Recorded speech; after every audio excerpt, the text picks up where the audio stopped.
গোপালগঞ্জে জাতীয় নাগরিক পার্টির নেতাকর্মীদের ওপর হামলার ঘটনায় বিবৃতি দিয়েছে অন্তর্বর্তী সরকার।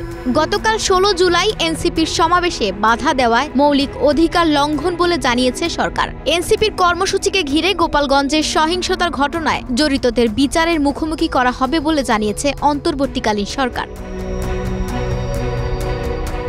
ছাত্র জনতার আন্দোলনে আওয়ামী শাসক গোষ্ঠীর পতনের পর দুষ্কৃতিকারীরা গতকাল গোপালগঞ্জে এনসিপির পূর্ব ঘোষিত কর্মসূচির ওপর বর্বরচিত হামলা, ককটেল বিস্ফোরণ, ইউএনও সহ আইনশৃঙ্খলা রক্ষাকারী বাহিনীর গাড়িতে অগ্নিসংযোগ ও পুলিশ সদস্যদের আহত করার মতো বর্বর ঘটনা তৈরি করে।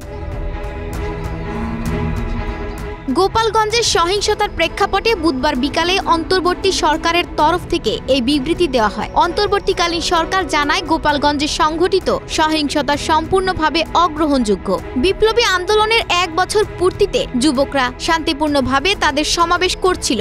হামলার মাধ্যমে সমাবেশের এই অধিকার রুদ্ধ করা তাদের মৌলিক অধিকার লঙ্ঘনের লজ্জাজনক উদাহরণ।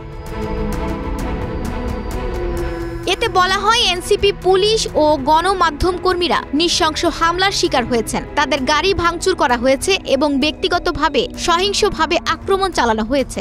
অভিযোগ রয়েছে, এই জঘন্য কাজটি নিষিদ্ধ ঘোষিত ছাত্র সংগঠন ছাত্রলীগের সদস্যদের দ্বারা সংগঠিত হয়েছে। তাদের কোনোভাবেই ছাড় দেওয়া হবে না। দোষীদের দ্রুত চিহ্নিত করে কঠোরভাবে জবাবদিহির আওতায় আনতে হবে।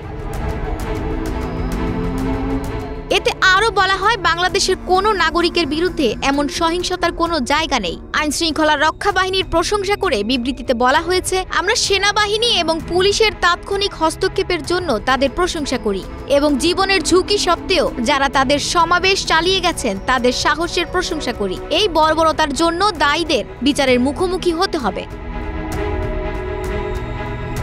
এই বর্বরতার সঙ্গে জড়িতরা ন্যায় বিচারের মুখোমুখি হবেন, এটা স্পষ্টভাবে ঘোষণা করা হচ্ছে। আমাদের দেশের সহিংসতার কোনো স্থান নেই। ন্যায় বিচার অবশ্যই নিশ্চিত হবে এবং তা কার্যকর হবে, যোগ করা হয় বিবৃতিতে।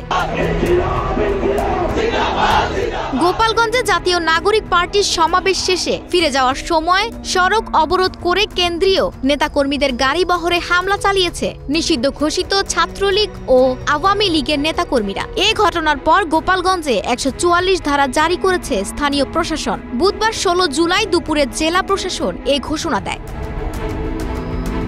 আফসানা ভুইয়া, প্রবাস খবর।